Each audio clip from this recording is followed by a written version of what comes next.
Thank you for joining us today. I'm Damien Barrett, and very soon we will be underway with our guests to discuss today's topic, Back in the Game, covering footy during COVID-19. The Melbourne Press Club is proud to be able to offer this free webinar today. And to do so, it's been aided through the tremendous support of principal sponsors Virgin Australia and Monash University. And it's for those sponsors and others that this event and others can be held. A big thank you also goes to the Melbourne Press Club's premium sponsors in the Commonwealth Bank, Crown and Minter Allison, along with every other sponsor of the Melbourne Press Club. The support of sponsors and to organisations such as this one has never been more important or appreciated. And with regard to the upcoming webinars for 2020, please refer to melbournepressclub.com. The next event will be for the Edit program for young journalists on Thursday, June 25 at 6 p.m, where Matilda Marozzi will interview Lisa Miller.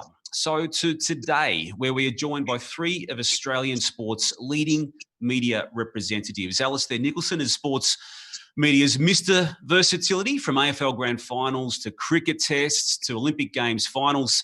He heads programming at ABC Grandstand and was also a regular on Offsiders. Mark Stevens is 7 News Melbourne's chief AFL reporter. He's covered the game at its highest level for more than 2 decades and still has a great love for the print side of the media, where it all began for him at the Shepparton News before moving to the Herald Sun, and also to Michael Wilson, who is chief photographer at afl.com.au. He's covered all high-end sports at their high-end levels. He's a winner of countless awards, including a gold quill for his now famous photograph of Taylor Harris in The Kick. Welcome to the three of you. And Michael, I'll start with you. And as you and I had a chat last night about this particular program today, you're happy for me to head down this particular path just to start this conversation today. You, back in February, were awarded the most prestigious thing you can receive in journalism, the Gold Quill. And 1 month later,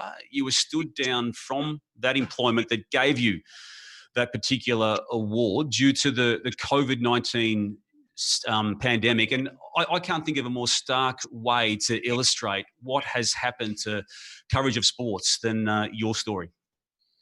Yeah, thanks, Damo. You're right. It's been an interesting couple of months. The year started amazingly well. Obviously, the Taylor Harris picture won a few awards, with the Golden Quill probably the highlight, obviously. And that was set to launch me into a fantastic year, looking for that next Taylor Harris picture.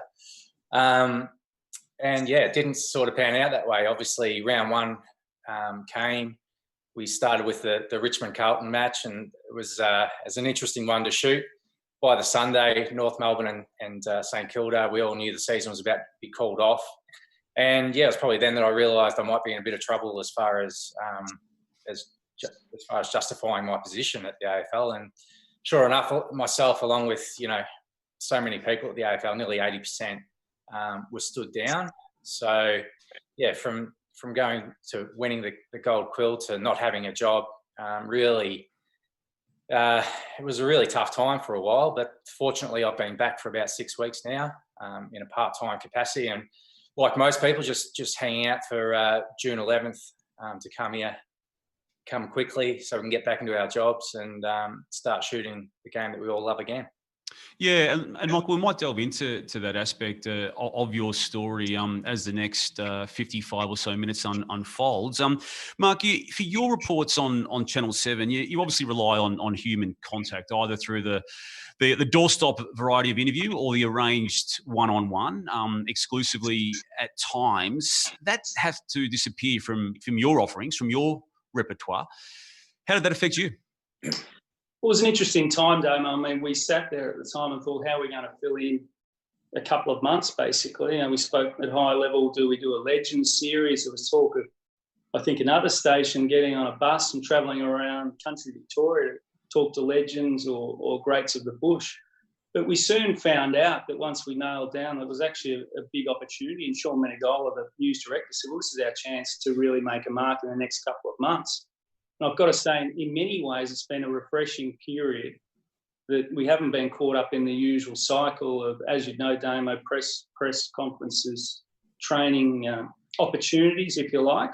And we went out and sourced our own stories. It actually, from a TV perspective, went back to a lot of newspaper, the way we went about it. Several calls, off the record briefings. And as you know, there were several angles to cover throughout that. And we went to setting up Zoom chats, which I think has revolutionised the way we may go about things in the future. And just an example of that, Jaeger O'Meara last week, of course, the news came out about 5:30 that he had just a crack above the eye.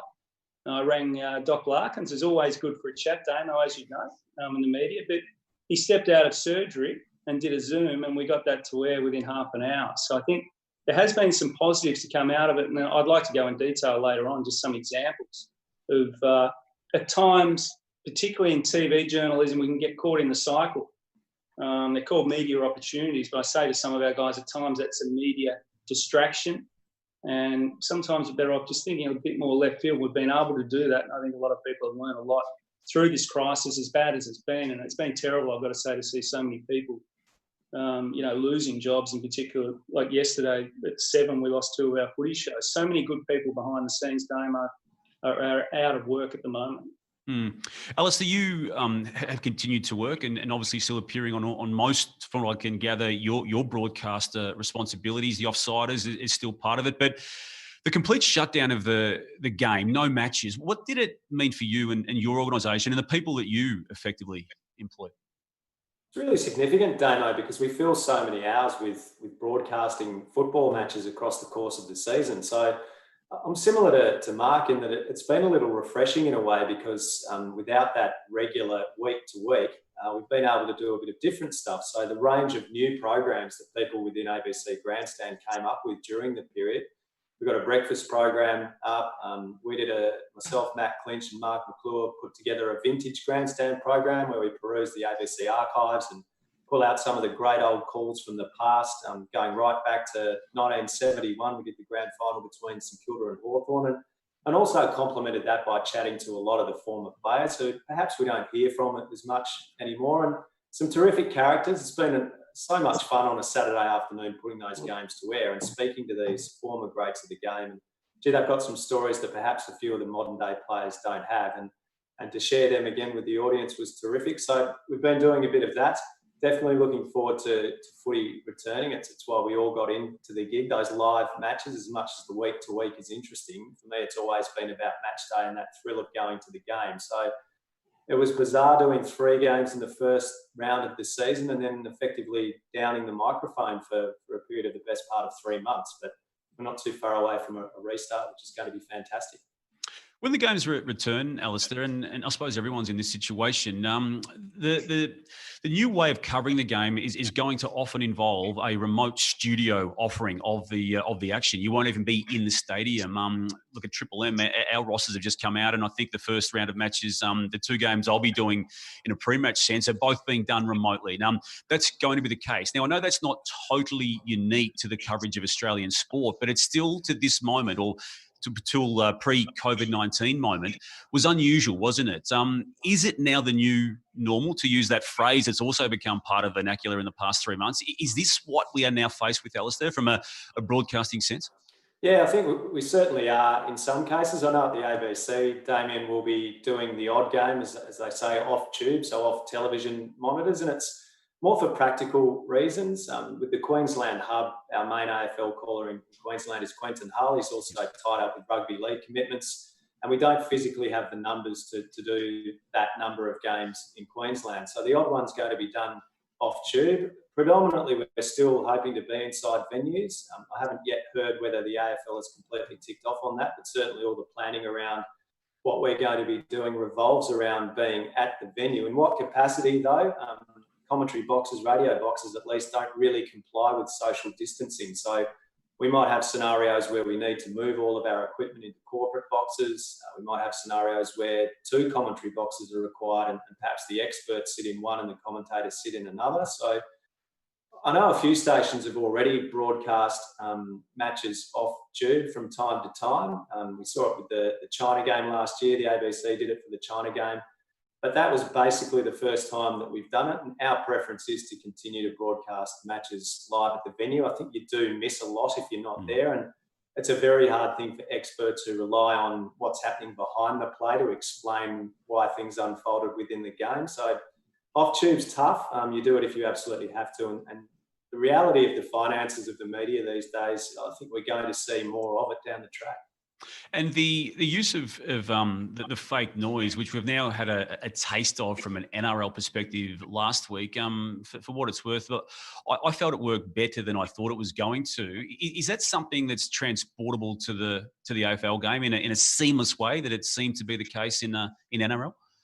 I think it's tricky. I'm like you. I listen to it, and I'm a traditionalist, I'd have to say, when it comes to most of my sport, and I was a little unsure how it would play out, putting fake crowd effects underneath a match. I think it did actually work in the NRL quite well. It wasn't overdone. I was told that there were 57 buttons that the audio engineer at Fox had the opportunity to use in various circumstances. I think it's going to be tricky with the AFL. I did have a listen to something that Channel 7, and Steve-O can probably talk a little more about this, had put out on social media. It was Bruce calling the opening round game with fake crowd effects and then without. And I actually didn't mind the sound of it. What we find with venues like the MCGs, they're these enormous cavernous stadiums. So if no one's in them, the sound is very tinny. It sounds very stale. So a little bit of ambient noise underneath, I think, actually will enhance the product.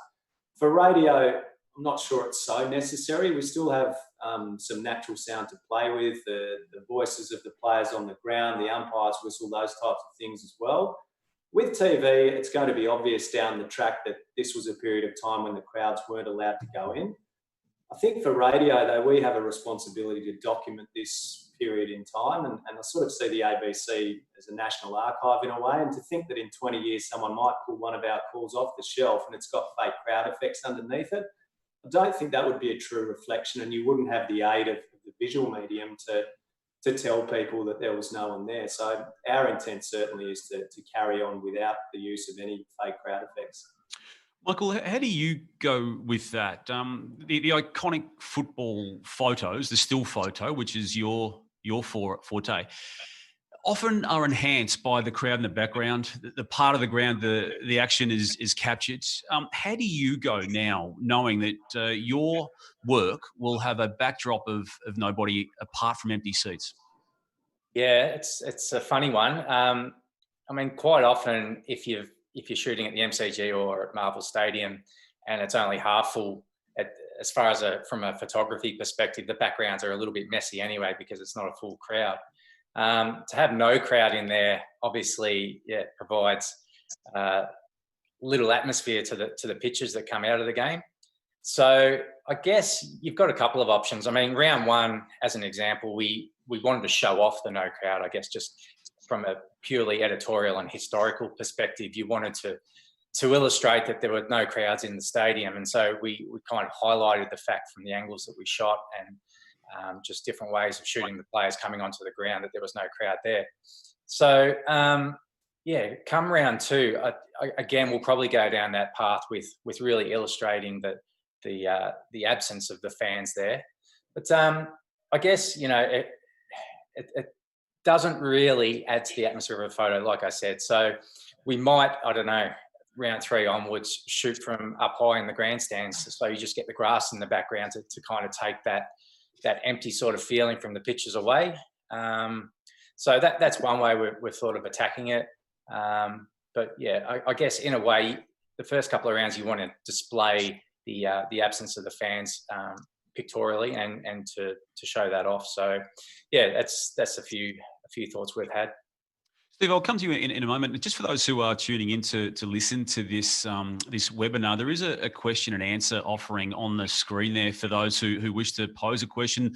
I'll have a look at them as the guys are talking. But ideally, we might just try and use the last 15 to 20 minutes of this time together today to answer those questions. Just so for those who are watching and want to ask a question of one of the guys, please do so on that option you've got on your screen, and we'll get to them in about 25 or so minutes time.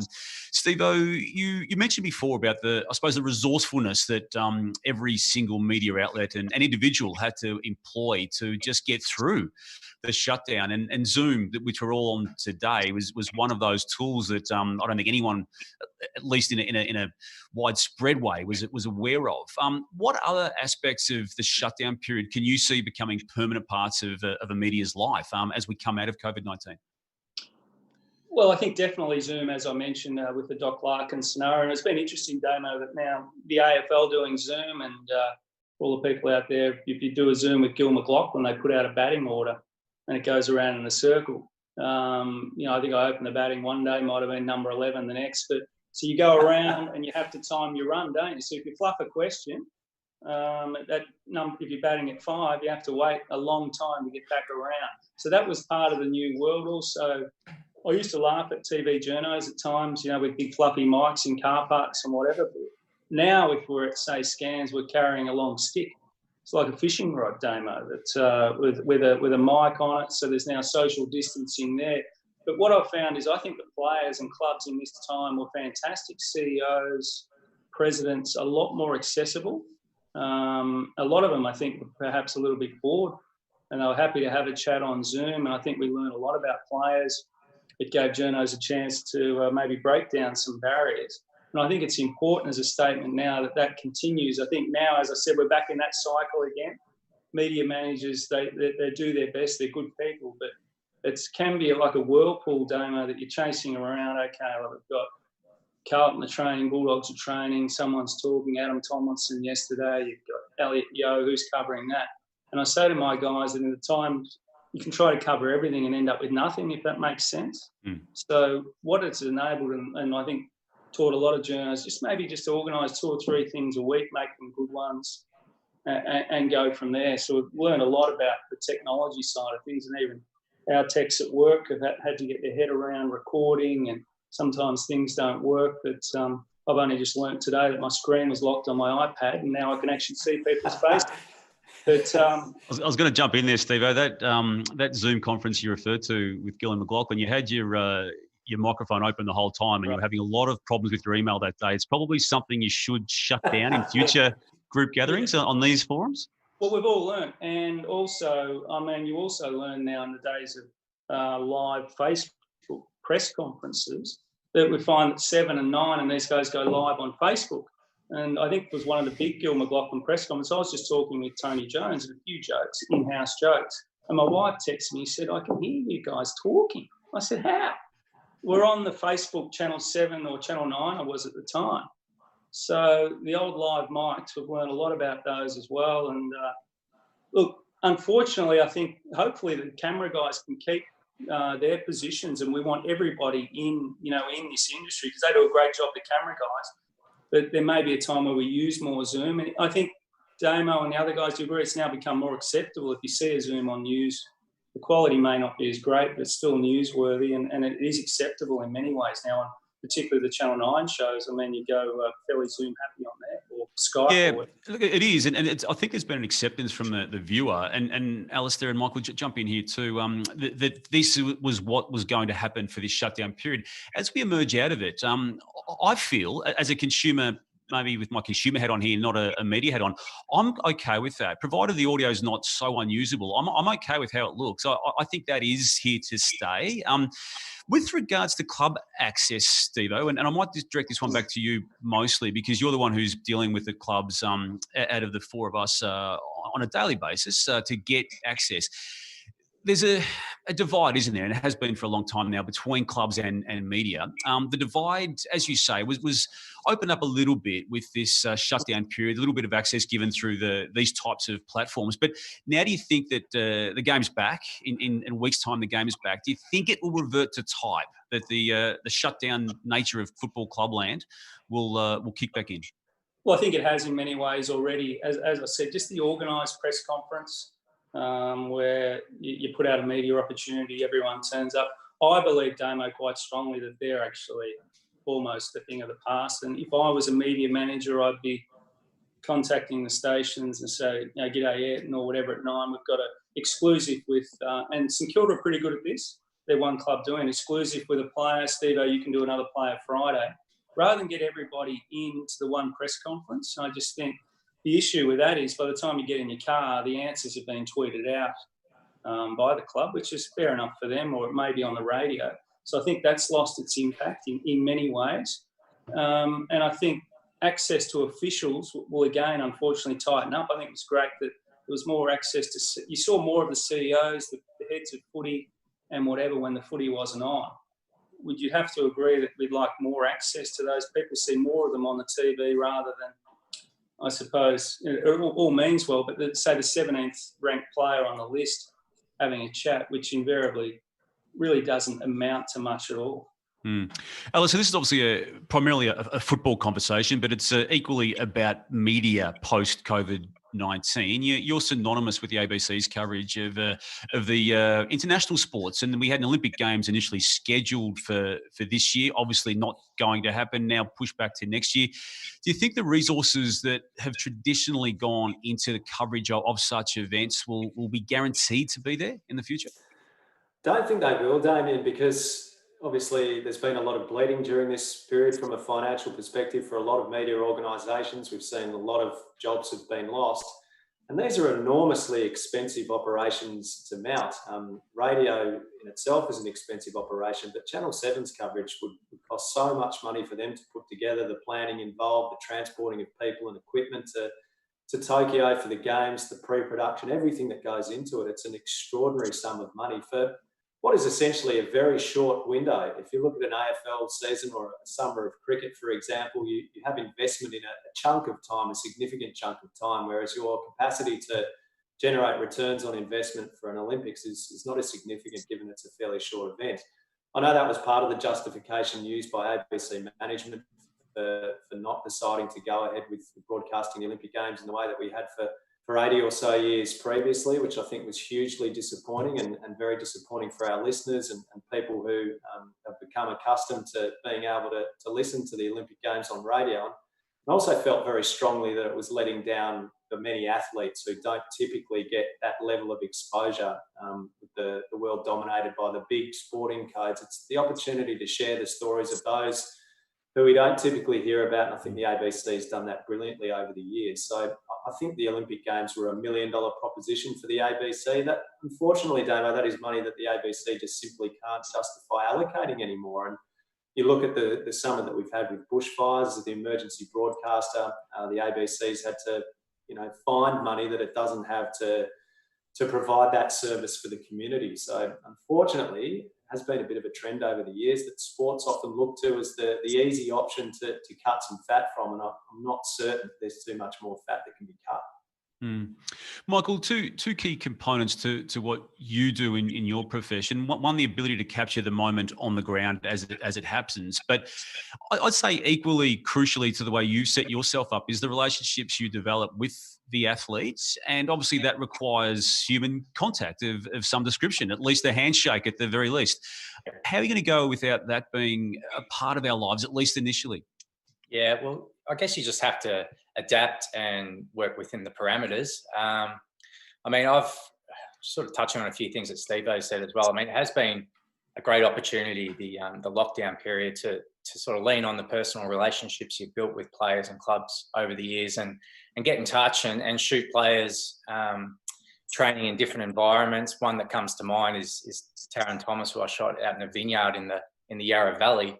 Obviously, you just keep your distance, that kind of thing. But I mean, that's an opportunity. An Indigenous boy from Tasmania training at a vineyard in the Yarra Valley is a photo opportunity that we're not going to see any other time, probably. But as far as the practicalities of keeping within the social distancing guidelines, it's just there's a lot of common sense. There's just making sure that you're using longer lenses, not getting too close, that kind of thing. Unfortunately, you can't do the handshake.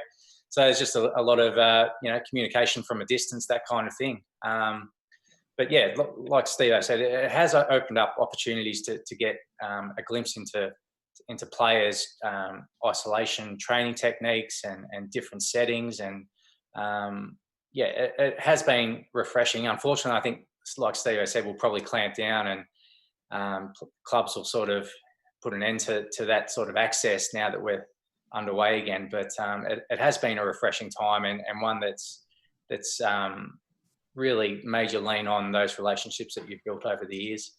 I reckon that's one part of the old world that has stayed pretty prominent in the new past 3 months of life, and that is the relationships that have always been the basis of any form of media, are probably and arguably even more important than ever before. Yeah, absolutely. I think I think without those personal relationships and trust that's been built up over the years, you just wouldn't get access to the players during this time. So I think there's never been a more important time to have those contacts and those relationships in a good space. Yeah, it's interesting, Damo. Yeah, just to go on with that, it's been able to contact players directly, which a lot of people out there wouldn't realise that that is not really the go. I mean, in your days when you had a mullet, the early days of the Herald Sun, Damo, you were able to do that. When I turned up from Shep, we were able to do that. The Jeff Boulders of the world, you could ring players, but at this stage, we're able to text leading players and get them to do a Zoom at home, which was outstanding. So relationships with officials very important as well. And that's what I'd say to the young journos is, I think relationships are really important. And when you get caught up in that cycle of trying to be everywhere, rush between press conferences, you just need to take a breather, wait off to the side, and maybe get to know a Neil Balme or someone like that. And you're better off asking Balme and spending half an hour having a coffee with Balme than standing at a press conference for half an hour in the long term, because there's times like these when you need relate. And I've been hassling Balme. He'd come out of his house and do interviews about not much at all at times, but, it was filling in time and it gave airspace. So a really good reminder, I think, for everyone. And Damo, you know about relationships. And I think particularly in TV, where it's such a fast-paced day-to-day thing, that can get lost. I think there's more time in papers, but just in TV, to be able to just take a bit of a break and catch up with people has been really important. Yeah, I'd agree, Steve. And I think even to extend the point you've all made in various comments already, the athlete and the footballer specifically with this conversation, I think most of them have actually enjoyed being able to express themselves in a way that is not beholden to the media manager or the way they felt that they once had to present because of the overriding sort of view of the footy club. And I actually think it's going to be a reasonably crucial part of the renegotiation of the AFL collective bargaining agreement even. Now, obviously the money is going to be the main topic of conversation there, but I would think intellectual property rights and what they can and can't do outside of their club life could become a pretty key part of it on the back of what they've experienced in the past 3 months. No doubt, Damo. I think it's we've all learned a lot from it. I think it will open up, and we look at the documentaries like the Jordan documentary, and you think, wow, the access, what he had to put up with. Will we ever get back to that? Will we get to that level in AFL? Surely every player that's involved in the game should be accessible. You've covered Olympics. What do you call it? A mixed zone, Damo, where you can get them for 5 or 10 minutes. Yeah, they're obliged to stop, as Alistair knows, and as Michael has seen too, and you know that too. But they are obliged to stop. There's so many footballers who aren't obliged to say anything, and that's fine. But there's so many who want to say more than they're allowed to say and have been able to say. And I think that, you need to look at what Nick Naitanui been doing in the shutdown period. He's at the time of his life on social media, and it's infectious even just watching him put some stuff together, isn't it? And while he may be an extreme, I think it's going to filter downwards a little bit. Steve, I'll just come back to you for one more moment before we move it open and broaden it up. Alistair touched on the ABC's component to the Olympic Games and the unknown about that. Channel 7 has the rights to AFL, and yet only yesterday confirmed what was probably going to always be the case. They've suspended a lot of their programming that doesn't involve the game day coverage. It's a pretty dire situation, and again, it is all sheeted back to COVID-19. Yeah, that's right. It's basically a cost. It's not cheap to make these programs. Obviously, talking footy and game day, when you factor in guests and production staff, and basically there'll now be more focus on the news, which is throughout this, the crazy part of it is through the COVID, the news ratings have never been higher at Damo, and there's been obviously a lot of resources put into that to ensure that keeps going. But so 2 shows are gone, a lot of staff going into that. And it's interesting that 9 are keeping theirs going. So it's a different sort of way both are going about it, but obviously 7 will put all the resources into the footy. Great relationship with the AFL, obviously talks ongoing with a new broadcaster. You think that shouldn't be an issue going forward. But at this stage, both those shows are on hiatus, and hopefully next year when things can loosen up a little bit from a financial point of view, that we can to get moving. But yeah, it is ironic that things are so tight in the media, but the ratings and the news have never been higher. There's so much bad news around Damo that you can see with the riots at the moment. I mean, it's just been an extraordinary year. But unfortunately, those sort of shows to the side, have paid a price in many ways. Yeah. Michael, you go to the MCG Thursday of next week for a game that would have, in a normal circumstance, in a round 2 scenario, attracted quite possibly 97,000 people. There'll be 100 if there's that many. How do you approach it? And as you answer that question, the specifics of that game, do you also fear too that the constant chipping away at your profession, at least in the bulk numbers that once was at play, is also going to continue? Firstly, Damo, next Thursday, I'd probably approach the match like I would a normal one. Obviously, again, it'll be a big focus on the 95,000 people that aren't there. So I guess from a photography perspective, I'll probably have a watered down photo brief, which will kind of free me up to really capture the game editorially and just the stories that might come out of it. But obviously, one of the major talking points will again be the lack of crowd.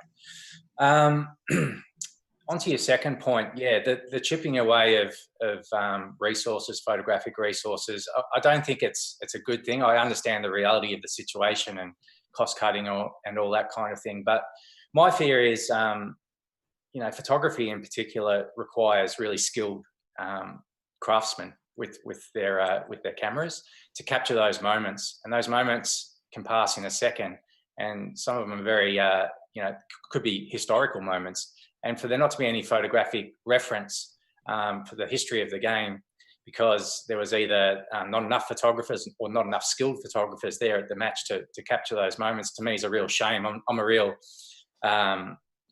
traditionalist when it comes to football. I love all the old football photos from the 70s, 80s. Growing up, there's some famous pictures there, and I think the more we chip into the resources photographically, the less chance there's going to be of capturing those historical moments. And to me, that would be a real shame. Yeah. Alistair, with your referencing before to the historical component and almost the place of record that the ABC always has been and clearly under your watch will want to continue to be, how will you go about covering this period specifically? How will it force you to change, or will it force you to change your own style in covering games to maybe make up for what is the lack of atmosphere? Yeah, I think in the first instance, similar to what Michael was saying around the documentation of the moment, the fact it was similar with Carlton and Richmond, the first game of the season, to not have that enormous mass of people on the concourses at the MCG and the buzz around the big game that we're so used to with 90,000 people there. That was really significant, and that was a story that needed to be told. And I think initially when the footy resumes on Thursday night, we'll still be telling that story as well. But I think there's the scope to get into the game. I mean, ultimately, the players want to be playing again. They've all said how much the premiership is still going to mean to the team that wins the premiership. So I think we'll find that we quickly move into focusing on the football. Maybe the discussion around no one being there and the circumstances to how we got back will dominate discussion initially. And then I think that will be replaced by more of a focus on the actual game itself, which will be a good thing. And I found during the first round of the season, I called 3 games, the Thursday night, the Friday night, and the Saturday afternoon. By the Saturday afternoon, Essendon was playing Fremantle, and it was actually a pretty tight game of football. And I actually forgot about there being no one there, that this was a completely alien football experience to not have a crowd or the energy of the crowd to feed off as a caller as well. So in terms of the way I'll go about it, you do need to think a little bit about the way you call the game when there's no one there, because that that audience is such a powerful backing track to the game. The way it conveys the emotion of the game, things that are happening, the meaning behind things. You use that as a really important tool when you call games on television, I'm sure, and in my case on radio. So we'll have to tone it down a little bit, maybe not get too excited, because that's not going to be matched by any natural roar of the crowd underneath you. So just peeling that back a little bit.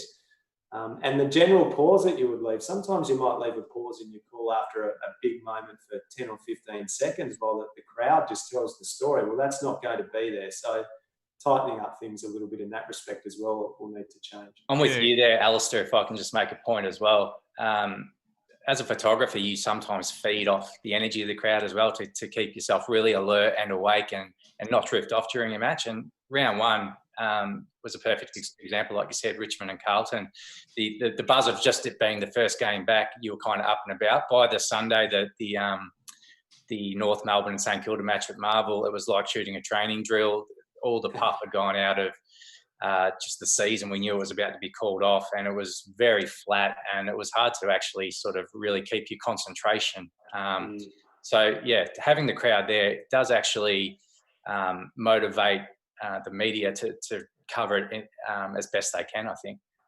Damo, it's going to be... Sorry, Damo, I know that you're on Triple M, obviously a long-term contributor there. I assume that you'll be using... At Seven, we don't use the term canned applause, by the way. I think it's a synthetic. Oh, it's not even fake. It's like a hum, really. I think you'll get used to it. I know Alistair's traditional there, but it's more of a comfort thing. It's like rain on the roof. It's a hum. It's a background noise.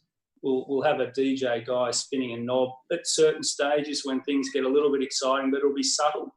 And I'm just interested because when I look at it as a media person, I can't see any reason why the ABC wouldn't have that hum behind there. I don't think that would affect any. From a radio perspective, I would assume it would be far easier to put that effect in than try to do it with an empty stand. So I'm just wondering what Triple M will do. I actually don't know the answer to that. I do know, and as we do know, that they've got exclusivity on the umpires being mic'd up, and whether the sound that comes from that aspect of the game coverage is usually even greater than it otherwise would be. I honestly don't know. Not avoiding the question or evading the question. I actually don't know what they are doing. So I just went back over the point you made there about needing to fill that 10 or 15 seconds that you would have otherwise let the crowd do the work for you. Having an awareness of it, obviously it's a good thing to go into a game and a contest knowing you're going to need to be different. But do you feel that what we're about to, all of us as in this industry, are about to embark upon is something that could look very different even between rounds 2 and 3 and certainly rounds 2 and 22?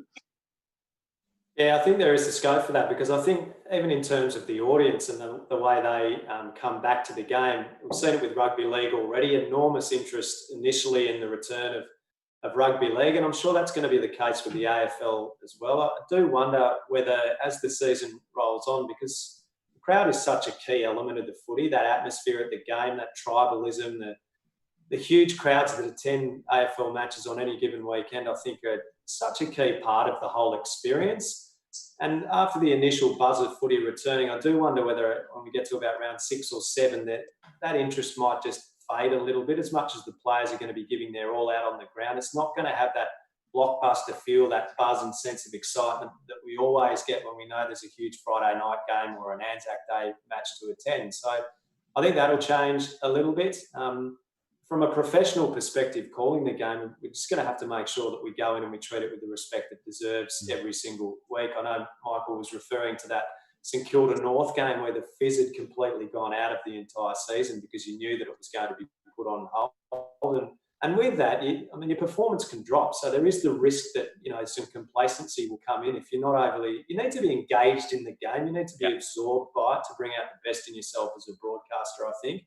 And I'm sure that applies to photographers as well. So that'll be a challenge as the season goes on. In saying that, footy seasons can be long as much as we all love it. By the time we get to about round 17 and you've called 50 or so games for the season, there's the odd game that you don't necessarily bounce in to cover. In this instance, we've got an abbreviated season now. So I suppose we just need to make sure that we're in the best shape that we can be and make the most of it and rely on our professionalism to make sure that we do the game justice. Yeah. Just on the crowd noise, I've got a a bit of a left field one. Does anyone have an issue from an editorial integrity perspective, just adding crowd noise and almost fabricating something that didn't happen? From a photography perspective, if you were to Photoshop crowds into the background of the pictures, you'd lose your job, I'm just thought I'd throw it out there. Does anyone see any integrity issue editorially by fabricating the crowd noise? I don't know. It's a really good point, Michael, and maybe an exercise could be for you to take a shot that you will take in round 2, and then run it side by side with a fake crowd, a fake Zoom background, so to speak. It might be an interesting exercise. To answer your question, the integrity of it, I get, and Alistair I think has addressed that quite early in this discussion today about how they probably won't do anything, but when it comes to integrity, I think it's a difference when you're talking about broadcast media in some platforms, because it's entertainment and the people tuning in, to me, need to be entertained. And if a component of it is enhanced by there being an underlay of noise that otherwise wouldn't have been there, well, I'm all for it. I don't have an issue with that compromising what actually happened, but I am with you. I mean, my brain says to me, I don't want to be listening to or even seeing something that I know is not actually there. But having said all that, I was actually surprised that I liked what they did in the NRL from a TV perspective anyway. So but it's a really good point about the integrity component to it. The distinction I'd make, Damo, is that with your television broadcast, when compared with radio, being the visual medium, you look at that grandstand and you know there's no one there. So you can make this, that is a fabricated crowd. But the clip that I listened to that Channel 7 put out, I actually found it completely inoffensive. I thought that it did add something to it. It created just a little bit of natural sound underneath. It took the tinniness out of the grandstand. So from an entertainment and a production perspective, I thought it did enhance the television coverage of the game. With radio, we don't have that visual jarring look at the stands and see no one there kind of thing going on. So we don't see it as necessary. And from our perspective, the integrity of documenting what happened is important. I think anyone who watched a Channel 7 football match with fake crowds underneath would see that there was no one in the grandstand, and you would know that that's the way that history was playing out anyway. So I certainly don't have a problem with the TV broadcasters doing it at all. I might just ask a couple more questions before we get to our viewers' questions. I can see a few mounting up there in the Q&A section. If you want to add to that, please do so. We'll get to them in a few moments' time, and we will wade through them as best we can before we close in about 17, 18 minutes from here. Steve-O, media, rightly, wrongly, doesn't have a great rap at times in terms of caring for the people that we report on. Do you see a shift or a change in some of that? Maybe some removing of the hardness of the approach to a player who's done the wrong thing or is choosing to leave a club for reasons that relate to money? Do you see a change in viewing that individual's actions as a result of the suffering that individual has endured during COVID-19 as much as any other member of the public clearly has? Yeah, I think so. Obviously, journos hanging around. I've mentioned scanning clinics and whatever. I think there's less inclination right now to be chasing someone through a car park, which is fair enough. We've got social distancing, even though there's a long, mic. I think it's now more polite. Would you like to have a chat? If not, because it's just a hamstring after all, Damo. And I think in the end that during the COVID, we weren't so worried about that. It was big picture issues, which is a good thing. I think in general, journos are pretty fair, pretty kind in many ways. I know the Jack Stephen was an interesting scenario down at Geelong. I know you've spoken about that on your podcast. I know Sam McClure, another journo, had a strong view, but that certain questions shouldn't have been asked about Jack Stephen. And the journos were down there. He answered a couple of questions. When I look at that, Jack Stephen hesitated and was actually, I know for a fact he was waiting for a simple question, well, can you fill us in on what happened on that night? So I haven't got a problem at all with that being politely asked of a footballer. He was prepared for it. Geelong knew exactly what was happening. The fact it didn't come, I found it a little bit frustrating, to be honest, because I think it would have been better for Jack to answer that and move on. He wouldn't have said a lot, but we still haven't had that, if you like. But I think journos at times ask the hard questions. But you've been around, Damo, a long time, and Eddie Maguire used the term Trevor Grant.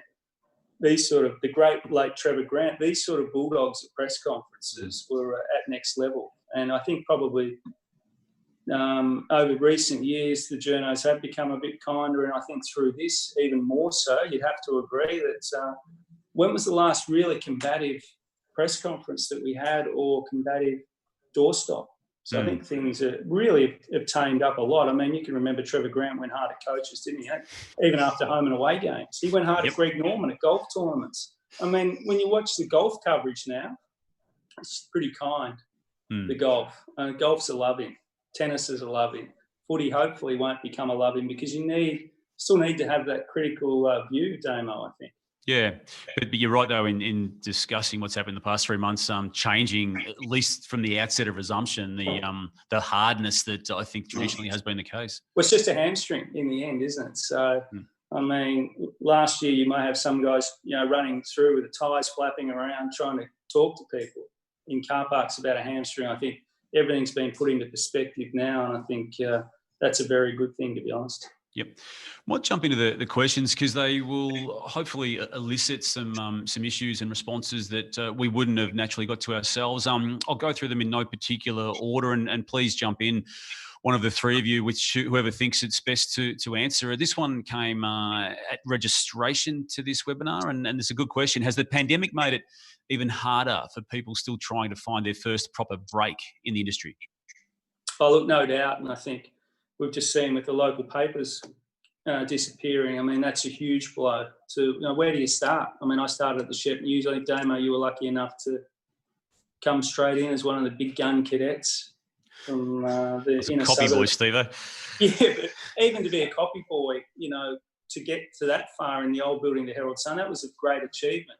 But a lot of people start in say Mark Robinson, Bendigo, Scott Gullen, Colac. You could go through all the names have sort of started in the outposts, and unfortunately, I'm not sure about even callers, and photographers. They've got to start somewhere. So I started at the Shepparton News, and that was a mini version of the Herald Sun in many ways. We covered the local things like it was very important as it was. So it's just a shame at the moment, very tough to get into journalism. I've got a son in year 11, and unfortunately, he's heading down a path where he's interested, Damo. But you sort of wrestle and grapple with the fact, do you really want your son to get involved in this industry at the moment? Because it's just so tight. It's just so hard. It is. Another question from someone actually listening to us and posed it about half an hour ago. Are there any changes already instituted for the coming season that you believe have a chance of lingering post-crisis, particularly in regards to remote coverage? I'm not sure, Damo. I think if things work and they cost less, then there's a real likelihood that they will be continued. And I think that there is the risk with some broadcasters. I know in the television space that there's talk about doing more remotely, more off tube. I know we'll be doing a few games off tube, but thankfully management are telling me that will only be during this phase that we're in at the moment. But going forward, the aim will be to have people at grounds broadcasting games. But I think that this is such an expensive operation to physically get people, teams of people to Sydney or wherever to broadcast big games of football, put them up, all of those things. If it can be shown, and I'm sure it will be, that this can be done effectively by calling it off a television with an effects line coming from the ground, I reckon there'll be a fair few media managers of various organisations looking at that and saying, well, why do we need to send people physically to these venues anymore? Yeah, and it removes a key component to the actual broadcast, doesn't it? And that's definitely does. Not a good thing for the media, obviously, and I would argue by extension the people consuming it. But I'm with you on that, Alistair. I think it's here to stay. Gabriella Hollow, who's I think one of the participants listening to us as we speak, has also posed a question similar to that one. So, Gabriella, thanks for it. I'll move on because it is similar to the one Alistair just answered. Lee Dawson has posed his questions regarding the future media rights and broadcast of AFL games. Do you see big global online players like Amazon and Google bidding for the rights, where pay-per-view and streaming of games will be the new norm? How do free-to-air networks put up a challenge given the economic hardship our media is experiencing right now? Look, Lee, we could talk about this for an hour and have no great particular answer.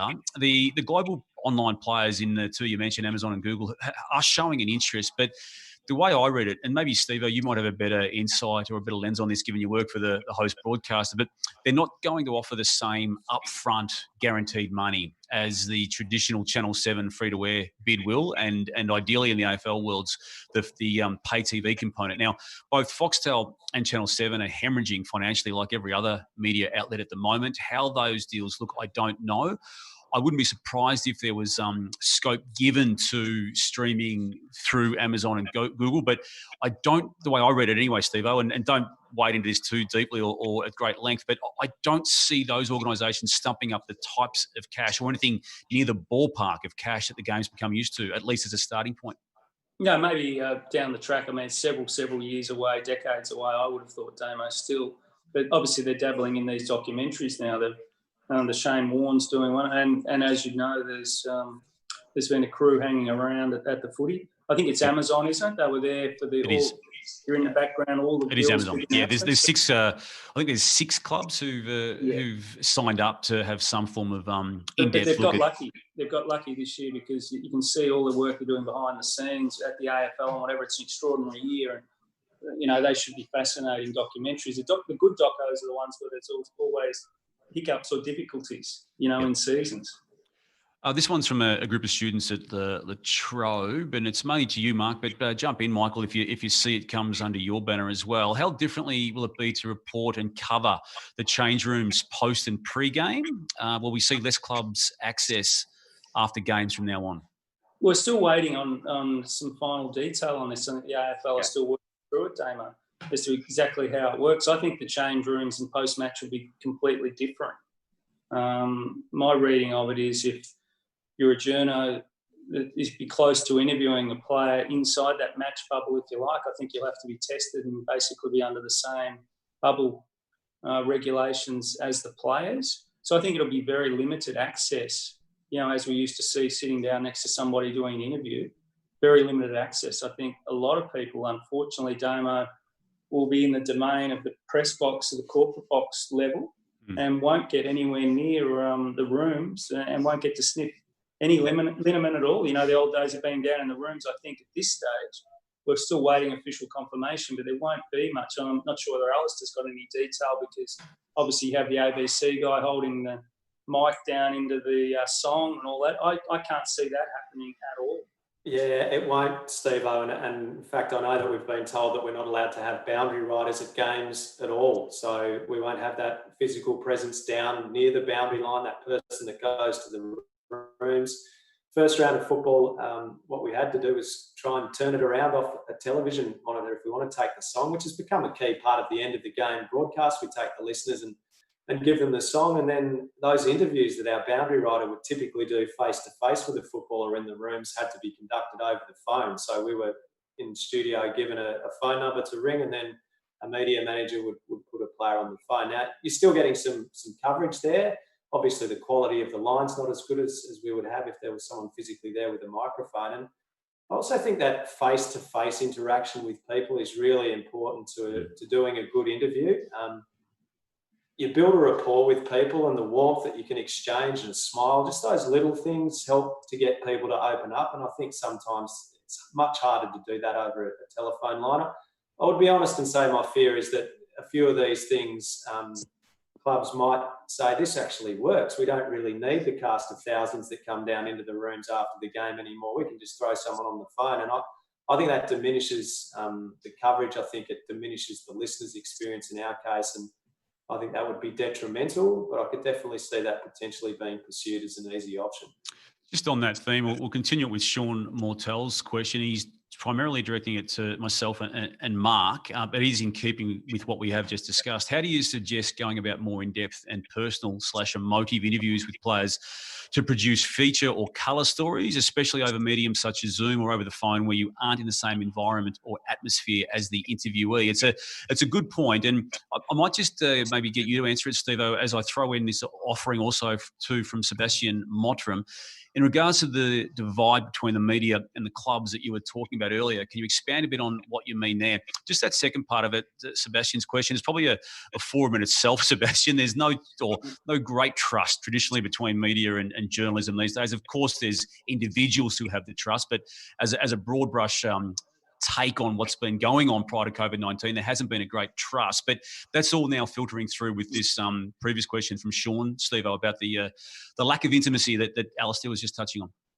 Yeah, it's a difficult one, isn't it? I mean, working at the Herald Sun, the best interviews were always the ones where you catch up with someone over a coffee or, sit down or follow. I remember we followed Neil Danaher up to Ungary to do a story once he finished up coaching at Melbourne. Just things like that at the moment are impossible. Zoom, there's always a technical issue, or the guys fiddling, as I would be doing, trying to get it landscape or stuffing around or trying to get it set up, and you lose that intimacy, no doubt, for sure. And just on the trust thing, yeah, I think there is trust in the media, but I think people are perplexed by journos at times, Damo.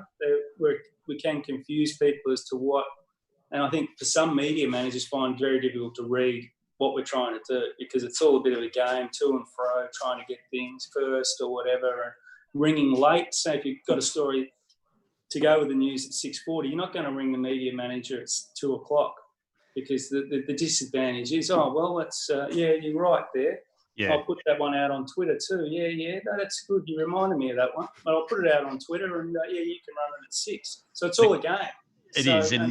And looking at it from our side of the fence, and the clubs would have their view on it too, but it's basically control of the information, be that good information, bad information, indifferent information. If they can control the distribution of it. And look, if I'm working at a club, I'm doing the same thing. So I'm not criticising what they do. It's just that it's a different landscape to what it once was when we all started out in the game. And to me, it's control. They can't control what we can do. I also say, Damo, and most clubs are good at this. If a journo's got a story, let's just say it might be something as small as Tom Hurd, who's now, it's not a big story, but he's got a navicular injury, the same as James Hurd. If your journo rings up at 4:00 with that information, say, well done, Stevie, I can confirm that. Tell me what time you're going with it, and we'll put it out later on. But just to take all the wind out of the journo's sails by then tweeting it or, putting it out to, an AFL reporter assigned to that and ending up on the website, it really can be deflating. So it's a balancing act, and I think media managers are pretty good at it, because you've got to reward people for making the calls and getting the information. Yeah. Got a lot of questions coming through. Just a sample here from Lucy Curtis, Atara Thenabadu, Dylan Bolsh. Again, I know that you've got specific questions here, the three of you people there, but they're ultimately about how can aspiring young journalists continue to get into the industry. Now, that's a paraphrasing of some deeper questions there, but Michael, I'll get this one through you. If you are an aspiring journalist, as these three individuals are and other people around them are, what needs to be done now? I mean, you need to be resourceful, to use that word that we're all using during COVID-19, but is it still the old-fashioned way of just knocking the door down? Yeah, I think it is, but it is a tough time for aspiring journalists. I'll speak from a photography perspective. Especially those in the country or out of suburbs where there's just no football being played or no sport being played. So you can't shoot any sport. You can't build up your folio. You can't refine your skills. So look, it is a really, really tough time. I guess my advice would be just hang in there. Things are going to improve. Slowly matches, community football will come back, and people will have that opportunity to hone their skills and start building up a folio. So look, there's no doubt it is a really tough time. You adapt to the situation. You can try and build up a folio another way, or try and hone your photography skills with portraiture or some other type of photography. But look, there's no sugarcoating it. It's just a really tough time to try and break into the industry, and I don't think there's any shortcuts or any quick fire solution to getting there. No, there's not. And to Ashley Brown's point here too, that some really good footy media types have been sidelined. It makes it harder than ever for newcomers to get into the business. And that's the other problem, isn't it? There's some genuinely talented and good people who are, through no fault of their own, are now no longer employed in the space that they were once even dominant in. And that's coming at a time when others are still trying to get into it. So you're right, though. There's no point sugarcoating what's in front of us right now and what's going to be around for some time. I think, Damo, you have to be creative, a point of difference, and those who work hard enough will make it. I mean, I know there's a lot of passionate young journos out there that, you've seen it. Well, I remember a young Hutchie turning up from Warwick, at the Herald Sun building, just a country bumpkin, really, Damo, wasn't it, in the early 90s there. But you could see he had that. And no matter how tight the industry is, you can still make it. if you have a crack, the point of difference, forge contacts, and just don't get caught up in the generalised world of journalism and sort of doing the normality. I think it's all about just trying to be a little bit left field, particularly in footy journalism. And I still think there's a position there to make it. So I don't want to take everyone's hopes away, because the good ones will still get through. Yep. We'll go through it up really quickly from here. Nishant Kulkarni, it's a specific question to you, Steve. I might get the guys at the Melbourne Press Club to forward that to you outside of this particular forum. It's a bit detailed. I don't want to ignore it, but it is a bit detailed. Harry here asks a question about mental health and wellbeing becoming so big in sport, and particularly AFL. As a journalist, does that play heavily on the questions you ask players with a history of these issues? Do you feel as though you're more conscious about asking athletes personal questions? Harry, it's a very deep topic. Yes, I do personally. Anyone I know in the game does. You do factor it in. You back off. In fact, you leave stories alone that relate often to players with mental health issues. Having said that, though, there is a time to cover that athlete's participation in sport, which is what we are doing. And when it becomes a sport issue and a club issue and an industry issue, the issue has to still be discussed. But yeah, the backdrop with mental health, it's certainly done very, very differently. Look, there's a heap of questions that we're just not going to be able to get through simply for time reasons. And I apologise for those people we are going to have to bypass there. But please, if your question is important, direct it through the press club and we will get it through to the individuals on this particular webinar today. But I thank you for listening in on our hour together today. I thank you again for the sponsors, the main sponsors in Virgin Australia and Monash University for allowing these types of scenarios and seminars to still be held during this COVID-19 shutdown. Also to the premium sponsors of Commonwealth Bank, Crown and Minter Allison, and to all the other sponsors of the Melbourne Press Club. The support has never, ever been more appreciated. And particularly today, thank you to the three gentlemen who allowed it to happen for the discussion back in the game, covering footy during COVID-19. Alistair Nicholson, Michael Wilson and Mark Stevens, appreciate your time. Thanks, Damo. And also on my Twitter, my email accounts, there any young aspiring journo wants to email me with any questions, feel free.